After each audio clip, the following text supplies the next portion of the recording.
What's up, everybody? It's your boy. I hope you guys had a good day.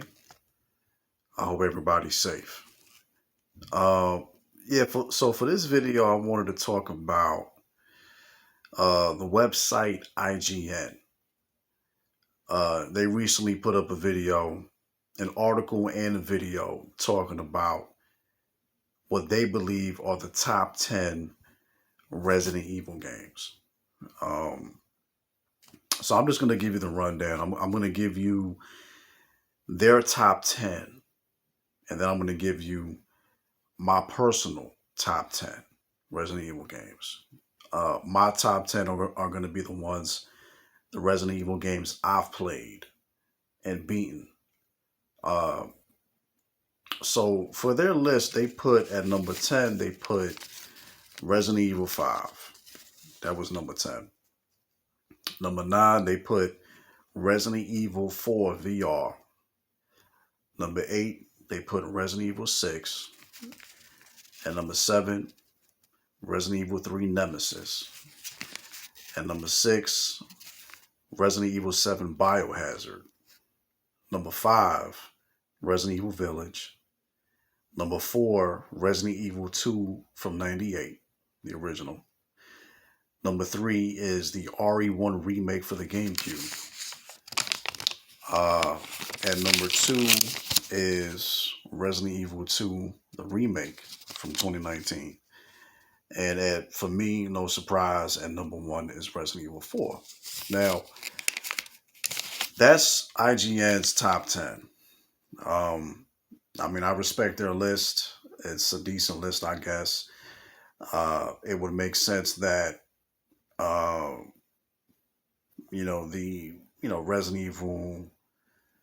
I guess it makes sense that the top three would be, the RE1 remake, then Resident Evil 2 remake, and then at number 1 RE4. RE4. There's no RE4 being number 1. Again, there's no. For me, it's no surprise. It's just no surprise. Yeah, it's just no surprise. There's no disputing the impact and power that Resident Evil 4 still has to this day. Okay. Um,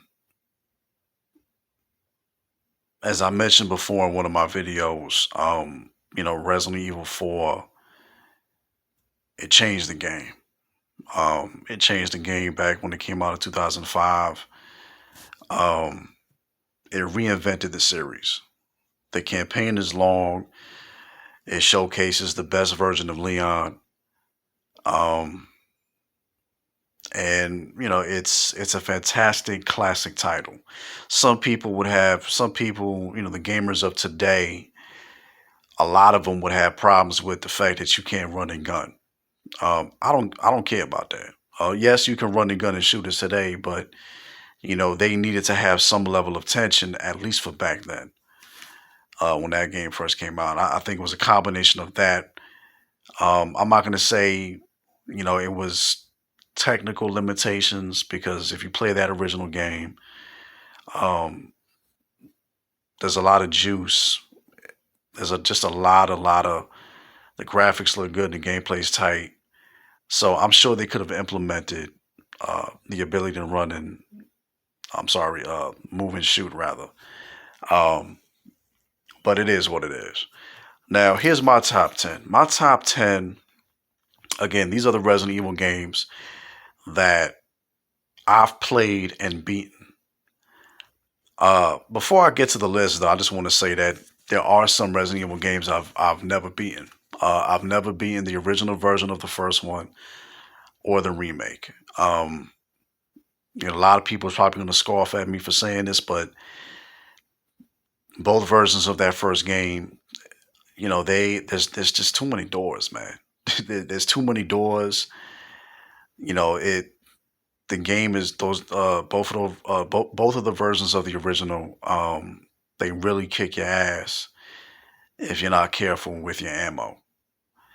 And it just, for me, it just got too confused and trying to figure out where to go. Even watching the walkthrough, for the remake of the first one. I got lost, man. I said I can't do this. Um, so for me, really, the Resident Evil series for me kicks off uh, with Resident Evil 2.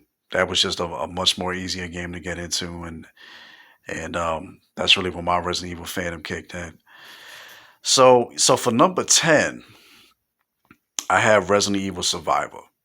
Um, Maybe there's a couple of you guys that played Survivor back in the day and came out for the PlayStation 1, and you play as Ark Thompson. I'm surprised I even remember that name, to be honest with you. You play as Ark Thompson. Um, the voice acting is trash. The gameplay is, I guess, okay for back then. But the biggest issue with that game was you couldn't save. There was no way to save. You had to play that game in one, in a straight shot. You just had to play that game. Otherwise, you would have to press pause and leave it on pause until you got back to it the next day. But yeah, the game is short. The voice acting's trash. The story is, it is what it is. It's cheesy. At a certain point, you come across these kids that you got this one guy. He's trying to protect his sister, and you fight the main bad guy, and I think he turns into a titan or something like that. So it's at number 10 because I have some nostalgia for it, but it's an extremely flawed game. It's just a flawed game. It's one of those games where it's one of those entries where you just think like, well, why did they make this? Why did they make this? But yeah, I still have a soft spot for it. I used to play it like crazy back in the day. Sometimes when you're a super fan, you just overlook the flaws and you just try to enjoy it the best way you can. So yeah, Resident Evil Survivor is at number 10. Number 9 is for me is Resident Evil 6. Resident Evil 6, I mean, come on. There was a lot of hype for that game. There was a lot of momentum carried from 4 to 5, and then 5 going into 6. Capcom was really trying to hype up everybody with the release of this game. You could play as there were multiple campaigns. There were 3 campaigns. You play as multiple characters. There was a 4th secret campaign where you play as Zeta, but the gameplay was just sloppy. The gameplay was sloppy and the pacing was off. I would say the only campaign that was decent was Leon's campaign. I remember when I first played that game and it came out in 2012. We're going on now. It's going to be 10 plus years ago that game dropped. And I remember playing Leon's campaign because Leon is my favorite character. So I remember playing when I first got the game back in 2012, playing as him. And I remember having a decent time with his campaign. But once you get to Chris's campaign, I mean, there's certain aspects of his campaign I like. Jake's campaign, Wesker's son. There's a snow level in that game where it's just the lighting of it is terrible, and you have a hard time trying to figure out where to go. So you have to pull up the compass. You have to pull up the compass to see where it is you're supposed to go, and just the fluidity of the gameplay was a little off, and it was just too much. Capcom was just doing too much with that game. They was just trying to go ball to the wall crazy, and it just didn't quite work. Um, the Mercenaries, I guess, was okay, but I was never really a hardcore Mercenaries guy. But yeah, so Resident Evil 6, that's number 9. Number 8 is Resident Evil 5. Uh, Resident Evil 5. There was a lot of as I just mentioned with 6, there was a lot of momentum from Resident Evil 4 to 5. And there were good aspects of 5. The campaign was cheesy. Chris Redfield is my second favorite character. That game was what created the punching boulders theme. This guy's punching a boulder at the end of the game in this fight with Wesker. Um, my problems with that game and why it's so why it's at number 8 is because, as a lot of you guys know, the AI for Shovel was awful. The AI for Shovel was awful. Uh, and there was heavy ammo scarcity. Um, I mean, when you unlocked it, the best way to play that game was with infinite ammo. But playing on normal with the you had to be real careful with your ammo. And I'm like, well, Resident Evil 4 gave you a crap ton of ammo. Why not do the same thing in 5? I had no problem with the level design. I had no problem with the enemy design. The graphics were good back then. Um, the game started off strong, and I mean, that last fight with Wesker, the pre last fight with Wesker, when you fight it, when you're fighting him, I guess on a helicarrier or something, it was okay. It was okay, but yeah, five wasn't quite as good as it could have been, and so yeah, that's why I said number 8. Number 7 is the Resident Evil 3 remake. As I pointed out in one of my previous videos, uh, Resident Evil 3, the remake, was good, but what hurt it tremendously was the length of the game. The length for that game was horrendously short. I know I probably sound like a broken record saying that, but I'm gonna say it again. Resident Evil 3, what hurt it, it was two things for me. It was taking out the clock tower section of the game, which could have added at least some more playtime to the game, and just the length. I mean, again, as I mentioned before, by the time I reached my third and fourth playthrough of that game, I was tired of it. It felt like the playthroughs were going by too fast. Like I don't know what Capcom was thinking, making that game so goddamn short. So that's Resident Evil 3 at number 7. Number 6 is Code Veronica. Now I have a love hate relationship with Code Veronica. Um, Code Veronica, uh, it's a good game. It's cheesy. All Resident Evil games have cheesy stories. There's always an element of cheese, but it it still had that classic Resident Evil formula. And you play as a returning Claire Redfield. Um, well, the version of Code Veronica I played was Code Veronica X. As I understand it, it's different from the original Code Veronica in some ways, but I'm going by what I played in Code Veronica X. I only ever beat that game one time though, and that's because for some of you guys that may remember, there was that fight in that mini plane with the Titan, and if you didn't have the right ammo amount and whatnot, I think you had to shoot him with the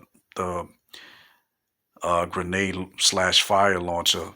You were screwed, and you couldn't really proceed.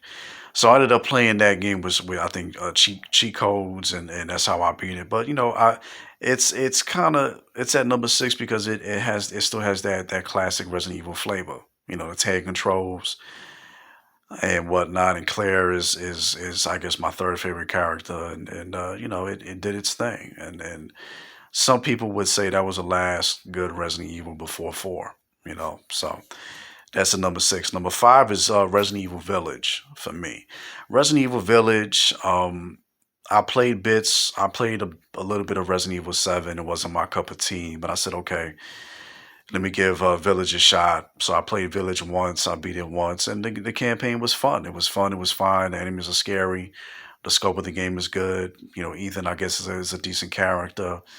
But again, what brings it down for me is I'm not real big on first person shooters. I'm much more of a classic. I'm much more of a fan of the classic formula, which is third person or the fixed camera angles. I'm not really. I've never been a fan of the first person Resident Evil thing. It just doesn't work for me. But the game was good. Lady Dimitrescu. I mean, what needs to be said about her? She's classic. She's a fan favorite, and maybe Capcom will bring her in Resident Evil 9. Who knows? Number 4 is Resident Evil 3 from the original Resident Evil 3 Nemesis from 1999. I love that game. It's a classic. That was the introduction of Nemesis. I love that the game takes place at the same night as 2, as is the case with the remakes. And yeah, play as Joe Valentine. The levels were classic. The enemy variety was good. Some would say that what hurt it was how fast it came after Resident Evil 2. Two was in '98 and three was in '99, and that never really bothered me. If you're gonna release something a year later, then you gotta make sure that it's top notch. Otherwise, you should have took your time with the thing. You know. So that's number four. Number three would be the original Resident Evil 2 from '98. It's a classic.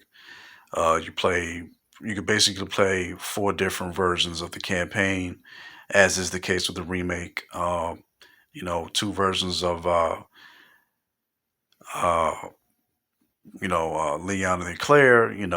That was a game for me that uh, really got me into the series. The original version of Resident Evil 2.